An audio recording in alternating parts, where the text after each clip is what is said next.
What's going on, everybody? We got Chris here from the Glass Mule, Indiana's finest art gallery in Noblesville specifically. Come check it out. Highly recommend. You want to take it away from here, brother? Heck yeah, dude. So what's up? I'm Chris Childers. I own the Glass Mule, along with my partner Vince, who's not here yet. We miss you, Vince. We miss you, Vince. I started the Glass Mule back in 2014 here in Noblesville, in my mom's basement. Cool. Yeah. In a 30 by 30 inch box. For sure. Yep, and I just, I would sell the pieces I had, which was like 10 at most, and just whatever I had, I would hustle online. I started my own website at that time, and we were online only. How old were you at that time? Oh shoot, let's see. I think I was like 22 or 23. Damn, dude, respect. Might have been 24. Okay. But, wow, so 2014, 22, with his own business, hustling out of the basement. How'd you find pieces and people?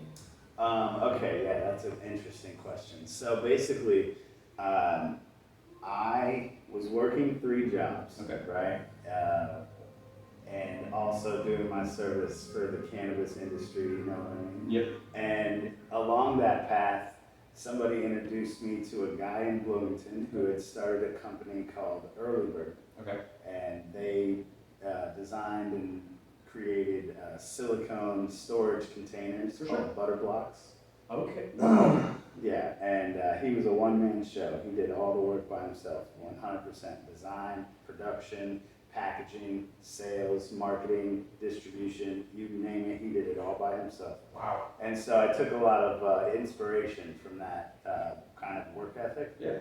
And quit those 3 jobs that I had that were stable jobs that paid the bills but really didn't provide any kind of life outside of paying the bills. Sure. I gave all those 3 jobs up to drive an hour and a half to work every day, to work with this kid who was doing all this work by himself. Mm-hmm. And we just sat in his living room for 12 hours a day and did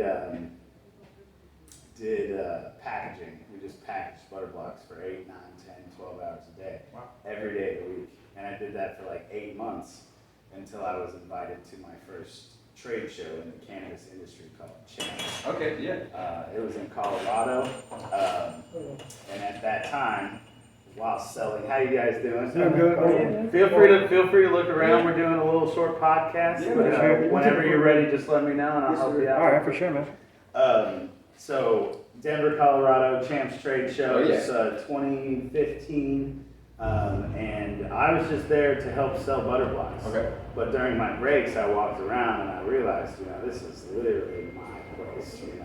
Pipes, cannabis-related stuff everywhere. Yep. Denver had just become legal at the time too, so I was able to make my first legal purchase at the Terrapin Care Station right outside of the Denver airport. And so that experience alone kind of told me like, yo, this is what I want to do every day, every month, every year for a long time. This is what I want to do. And so during that trade show, I actually won a raffle, like a giveaway, and I won like 5 pieces that were quite valuable. Sure. And so that's kind of what really started it right there. Yeah. Man, that's Providence if I've ever heard of it. Yeah. And you said you were hustling out of the basement. Like, yeah. How'd you reach out to people, or did they come to you? So I was already pretty well known in my area for cannabis-related activities. Uh-huh. And so really it was just about telling them that I could cover all their bases. Sure. And my stance for quality, American made only, really came from an appreciation of what pipes were and what I learned in that one experience at CHEAH Trade Show. Absolutely. So, you can go to a show and see literally side by side imports versus American, art. Yeah. And for me, it was like a no-brainer. It was all about the art.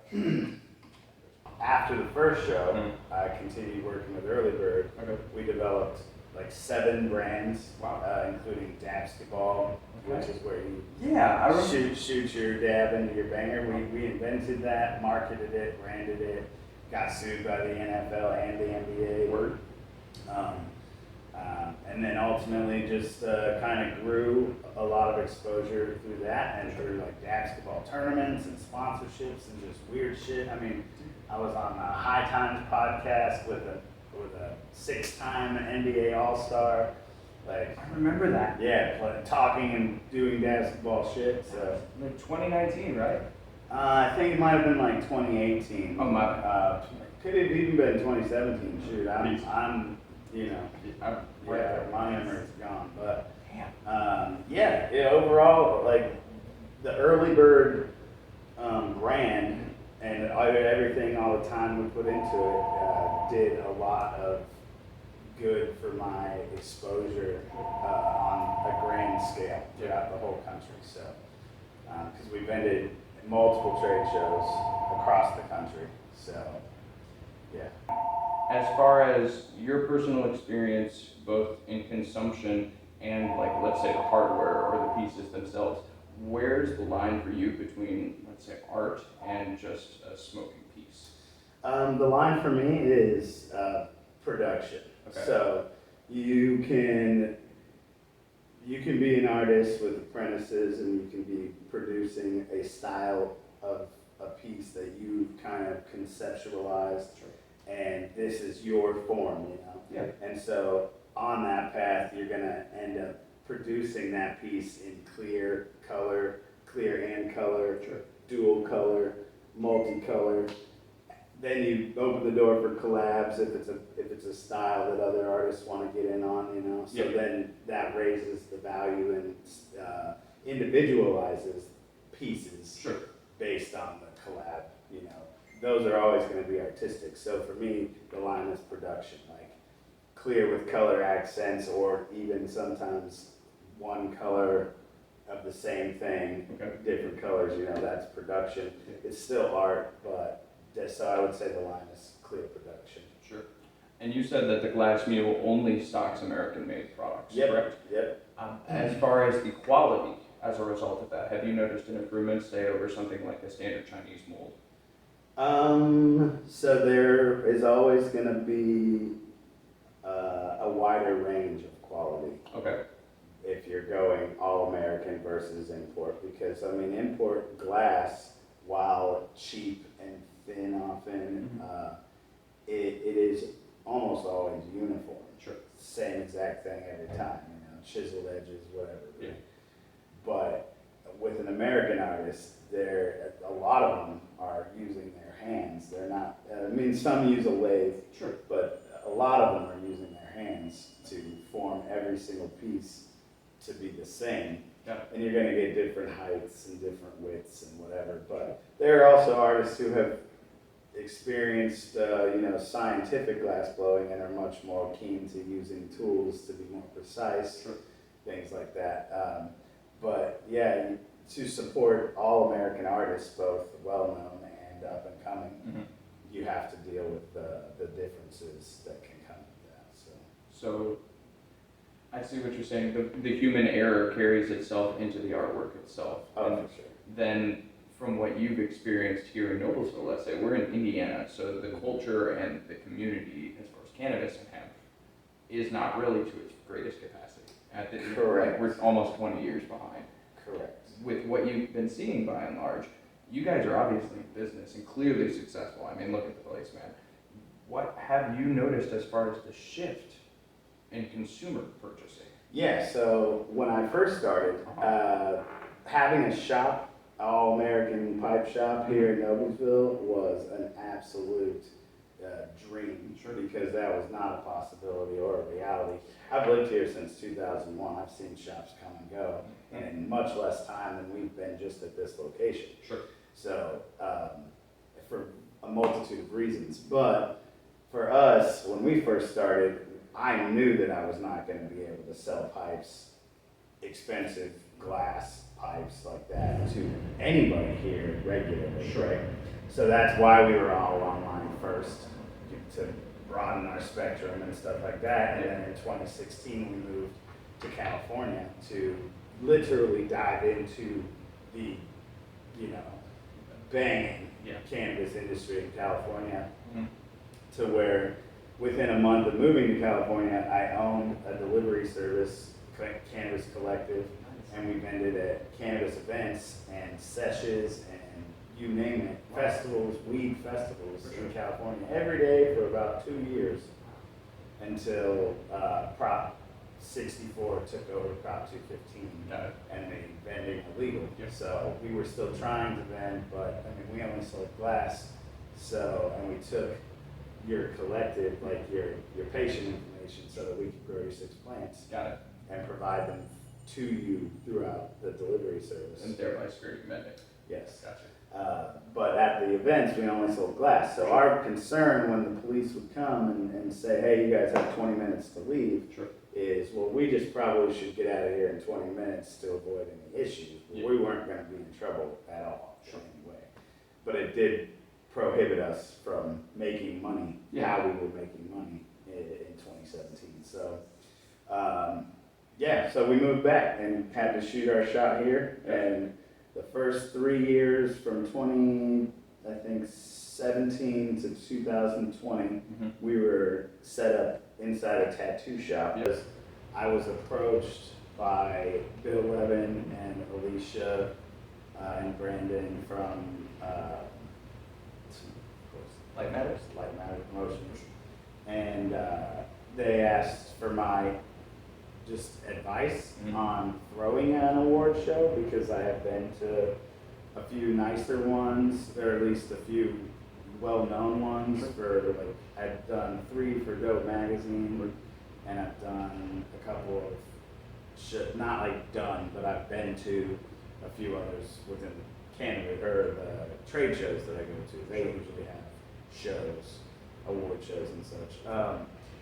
And I've won a few awards at these shows. So, they asked for my input, and I was happy to give them what my experiences were like. And from there, we just kept working on that. And now I think this will be the 3rd Cannabis Awards that I've attended in Indiana. I'm not actually a part of this one outside of sponsorship. For a few various reasons that we can go into if you want, but ultimately I want there to be, I wanted to seem more fair because I had won the last 2 and I felt like it was maybe because I was the only one participating, but that's not for lack of trying. I've visited all the smoke shops to inform them of this competition and the possibility of valor and this and that, and we just haven't gotten the participation that we hope for yet. But I think that, if anything, this last year, I've seen a lot of glass galleries step up, and that may not be because they want to win a fucking Indiana Cannabis Awards award, but it's nice to see regardless. So maybe in a year or so they'll get on the train. But I feel like that's where I've kind of put in the most of my efforts, outside of just your general protests and state house, assemblies and just standing up and speaking, doing what I preach essentially, which is to not victimize cannabis and not allow yourself to be victimized because you choose cannabis. And because in my life personally, cannabis has been the only constant thing that saved me or was there for me in a medical way when I needed it, and not to say it wasn't there for me in a recreational way. But when I need medicine, I turn to cannabis. I don't do pills. I don't do doctors much. I'm not for those things. And so, the one thing I've never not been able to believe in is the Mary. So. That's really interesting. You've seen a lot of things, and to go back and forth from Indy to Cali and then back home, and you said with your lack of involvement this year being primarily because you wanted to be a fair player. I find that really interesting that you're probably the only one in state, and pardon me if I'm misspeaking, who is specializing strictly in American-made glass. So I am the only shop in the state and I could be wrong. If I am wrong, please reach out to me because I want to duel with you. Let's There it go, is. baby. You won't. I believe I'm the only All-American shop in the state. In some way, shape, or form, all other smoke shops do carry import tubes or whatever, Yeah. and that's cool. And then I have seen a lot of them phasing out of that and more into American work, and I do feel like that is a large part because I've influenced that. And I don't say that cockily, but that was my goal, Well, you know. You win all these awards, you're the one who clearly cares about what you're putting out there. You're trying your best to raise consumer awareness and just citizen awareness. And it's like, well, apparently your awards were just. It's just you're being a classy fella by not throwing your hat in this year and giving somebody else a chance. And it's really just about, like, I didn't want people to see my involvement as a mix of play, you know? So I just chose to step out. That's really cool. And I'm hoping that it pays off this year. I really hope that somebody is a contender and shows out, you know, but if they don't, you know, I will. So, and, you know, granted though, and the saddest part about my story, in my opinion, is that a lot of the people who were with me coming up and supported me when I even didn't support myself, those friends have all passed away in the last couple of years. I still have a good handful, don't get me wrong, but the stones to my, what I've built have passed. So that does make it harder when the Mule clan is not as large when we show out, but it doesn't change the fact that we don't show out. We still come, so we're hoping for the best, but we really don't mind either way. At this point, I want participation over anything. So, it'll be pretty cool to see. So that event, by the way, is August 20th at the Hi-Fi, presented by E-Steps Products. Come buy a ticket or visit the link. I'll have him put it in the thing below. I'll do it. He'll do it. All right, man.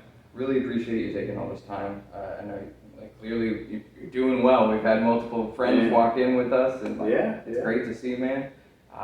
Thanks for everything you're doing for the state. Thanks for this opportunity just to really, remove the veil, if you will. We're a pretty open book. I mean, you can come and chit chat, ask questions. He's talking to you. We don't play the word games. You have First Amendment rights. You can say whatever the fuck you want. Bong, thong, and get along. You know what I'm saying? There it is. So come in, ask questions, get answers. Glass Mule. We'll link them down in the description below. Glass Mule, baby. Fuel the mule. Right on, brother. Let me dap up.